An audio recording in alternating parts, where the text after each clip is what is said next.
PNP के द्वारा UP TET 2021 के रिजल्ट पर क्या कुछ अपडेट दी जा रही है, इसके बारे में विस्तारपूर्वक बात करेंगे।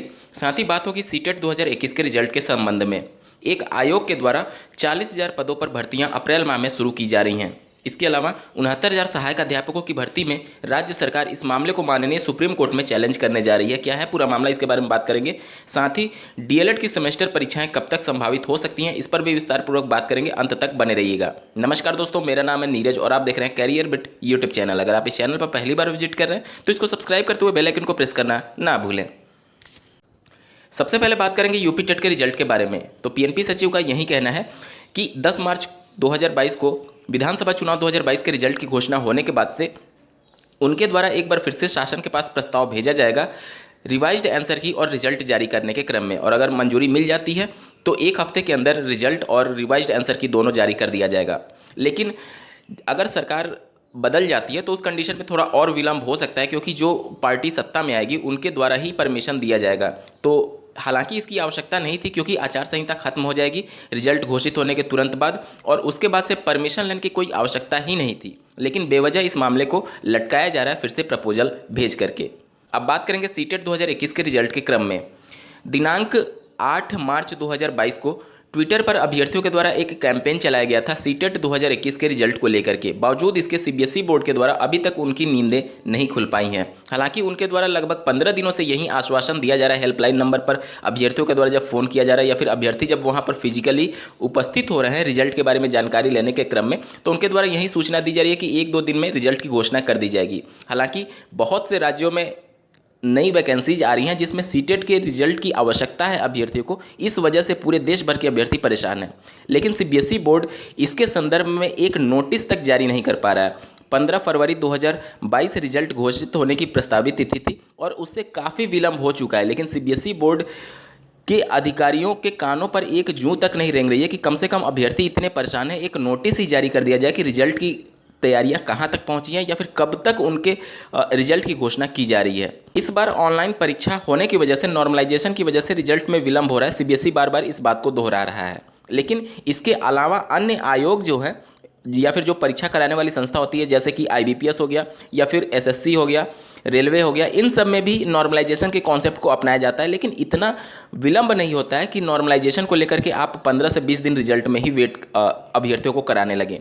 उत्तर प्रदेश में अप्रैल 2022 से लगभग 40,000 पदों पर रुकी हुई भर्तियां फिर से प्रारंभ होने जा रही हैं। जैसा कि आपको ज्ञात होगा, उत्तर प्रदेश अधीनस्थ सेवा चयन आयोग के द्वारा बहुत सी भर्तियां प्रारंभ की गई थी, लेकिन आचार संहिता के बाद से इस सभी भर्तियों पर एक तरीके से विराम चिन्ह लग गया था, जिसमें मुख्य रूप से आईटीआई अनुदेशक के 2504, लेखपाल के 8,085, एएनएम के 9,212, गन्ना पर्यवेक्षक के 2,500, कनिष्ठ सहायक के 2,000, प्रयोगशाला सहायक के 1,200, ईओ और जेई के 2,200, रोडवेज के 1,500 और सिंचाई विभाग के 800 पद हैं।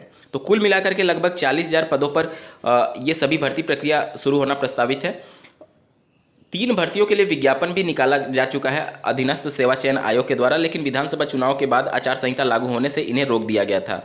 तो अब जो यूपी ट्रिपल आयोग के चेयरमैन हैं उनके द्वारा ये कहा जा रहा है कि अप्रैल में ये सभी भर्तियां शुरू कर दी जाएंगी फिर से। अब बात करेंगे उत्तर प्रदेश के 69,000 सहायक अध्यापकों की भर्ती में आंसर की प्रकरण मामले में माननीय कोर्ट ने अभ्यर्थियों को 1 अंक कॉमन देने की बात कही थी, जिससे बहुत ज़्यादा रिजल्ट प्रभावित हो रहा था। 1 अंक देने से ऐसे अभ्यर्थी जो 1 नंबर से फेल हो रहे थे वह भी चयन प्रक्रिया में सम्मिलित हो सकते थे। और लगातार पिछले 6 महीने से अभ्यर्थी इस मामले को लेकर के पीएनपी और एससीईआरटी कार्यालय पर धरना प्रदर्शन कर रहे थे, लेकिन शिक्षा विभाग के द्वारा अभी तक इसके संबंध में कोई नोटिस जारी नहीं किया गया था। वहीं इस मामले को राज्य सरकार माननीय सुप्रीम कोर्ट में चैलेंज करने जा रही है। आप स्क्रीन पर देख पा रहे होंगे, हाईकोर्ट ने एक सवाल के गलत होने पर 600 अभ्यर्थियों को 1 नंबर बढ़ाने का निर्देश दिया था। यहाँ पर देख सकते हैं 69,000 सहायक अध्यापक भर्ती मामले में हाईकोर्ट के आदेश के खिलाफ उत्तर प्रदेश राज्य सरकार सुप्रीम कोर्ट का दरवाजा खटखटाएगी। यह अवमानना याचिका पर सुनवाई के दौरान राज्य सरकार के अधिवक्ता ने कोर्ट को जानकारी दी है। इस मामले में सुनवाई कर रही न्यायमूर्ति खंडपीठ ने सुनवाई के लिए 8 अप्रैल 2022 की तिथि निर्धारित कर दी है। हाईकोर्ट ने सहायक शिक्षक भर्ती परीक्षा में एक प्रश्न गलत होने पर अपने 25 अगस्त 2021 के आदेश में 600 अभ्यर्थियों को 1-1 अंक आवंटित करने का आदेश दिया था। आदेश का अनुपालन न होने पर याचियों ने एक और याचिका हाईकोर्ट में अवमानना याचिका दायर की थी। कोर्ट में सुनवाई के दौरान सरकारी अधिवक्ता ने बताया कि उत्तर प्रदेश सरकार 69,000 सहायक शिक्षक भर्ती मामले में इलाहाबाद हाईकोर्ट के दिए गए फैसले के खिलाफ सुप्रीम कोर्ट में विशेष अनुमति याचिका दायर करने की तैयारी में है। वहीं बात करें उत्तर प्रदेश में अशासकीय महाविद्यालयों में असिस्टेंट प्रोफेसर के पदों पर भर्ती के लिए इंटरव्यू की प्रक्रिया 9 मार्च से शुरू होने जा रही है। जैसा कि आपको ज्ञात होगा, राष्ट्रीय शिक्षा नीति 2020 में बहुत कुछ चेंजेस किए गए हैं। इसी के क्रम में एक महत्वपूर्ण चेंज था एबीसी स्कीम को लेकर के।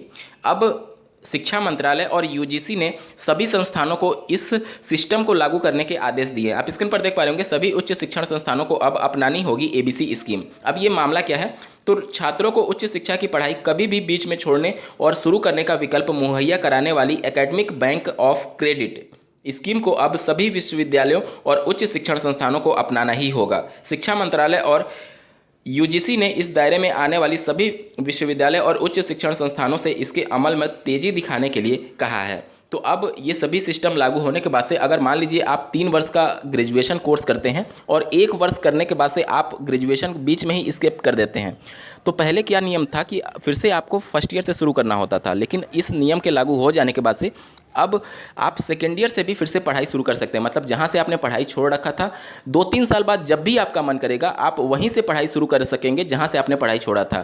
तो ये एक बहुत अच्छा कदम है जिससे उन अभ्यर्थियों के लिए राहत होगा जो कि 1 साल पहले पढ़ चुके थे। अब उनका समय बर्बाद नहीं होगा, जहाँ से उन्होंने पढ़ाई छोड़ा था वहीं से वो अपना पढ़ाई आगे कंटिन्यू कर सकेंगे। अब बात करेंगे डीएलएड की सेमेस्टर परीक्षाओं को लेकर के। जैसा कि आपको ज्ञात होगा, यूपी बोर्ड की 10वीं और 12वीं के एग्जाम शेड्यूल को जारी कर दिया गया। 24 मार्च से ये परीक्षाएं प्रारंभ होकर के 12 अप्रैल तक चलेंगी। अब इन सब के बीच में डीएलएड की परीक्षाएं हो पाना मार्च में कहीं से भी संभव नहीं दिख रहा है, और अप्रैल में भी, मिड अप्रैल तक यूपी बोर्ड की परीक्षाएं हैं तो वहाँ मिड अप्रैल में भी परीक्षाएं नहीं हो सकेंगी। अब जो डीएलएड की परीक्षाएं हैं वो काफ़ी विलंब हो सकता है। देखिए, ये प्रस्तावित है कि अप्रैल के अंतिम सप्ताह तक परीक्षा जा सकती है, लेकिन बात करें पीएनपी की और वो कुछ और अगर बातों पर विचार करें तो आपकी परीक्षा अप्रैल में भी हो पाना संभव नहीं होगा। क्योंकि बात करें अगर डीएलएड 2021 बैच की, तो इनका 6 माह का जो प्रशिक्षण है वो अप्रैल में ही समाप्त हो रहा है, और पीएनपी की लगातार ये तैयारी रहती है और कोशिश रहती है कि अगर किसी बैच का प्रशिक्षण समाप्त हो रहा है तो जो पहले से सेमेस्टर परीक्षाएं प्रस्तावित हैं उनके साथ ही उनकी सेमेस्टर परीक्षा को भी आयोजित करा दिया जाए। आप लोगों ने देखा होगा कि second semester, third semester, fourth semester की एग्जाम के लिए फॉर्म भराए गए थे, लेकिन फर्स्ट सेमेस्टर की परीक्षा के लिए फॉर्म नहीं भराए गए थे। ये इसी वजह से रोका गया था क्योंकि डीएलएड 2021 बैच का भी प्रशिक्षण अप्रैल में ही समाप्त हो रहा है, और पीएनपी पूरी तरीके से कोशिश करेगी कि प्रथम सेमेस्टर के बैक पेपर और 21 बैच के प्रथम सेमेस्टर के पेपर एक ही साथ आयोजित करा दिए जाएं, और ये सभी उनका कोशिश होगा कि अप्रैल माह के अंतिम सप्ताह या फिर मई माह के मिड तक हर हाल में आयोजित करा दिया जाए। तो अब पीएनपी पूरी तरीके से कोशिश ये करेगी कि डीएलएड 2021 बैच को भी परीक्षा में इसी समय शामिल कराने के संदर्भ में, और अगर ऐसा होता है तो आपकी परीक्षाएं अप्रैल में भी ना होकर के मई के मिड तक जा सकती है। आज के वीडियो में बस इतना ही। ऐसे ही महत्वपूर्ण अपडेट के लिए चैनल को सब्सक्राइब करना ना भूलें। इस वीडियो को देखने के लिए आपका बहुत बहुत धन्यवाद। भगवान करे आपका दिन शुभ हो।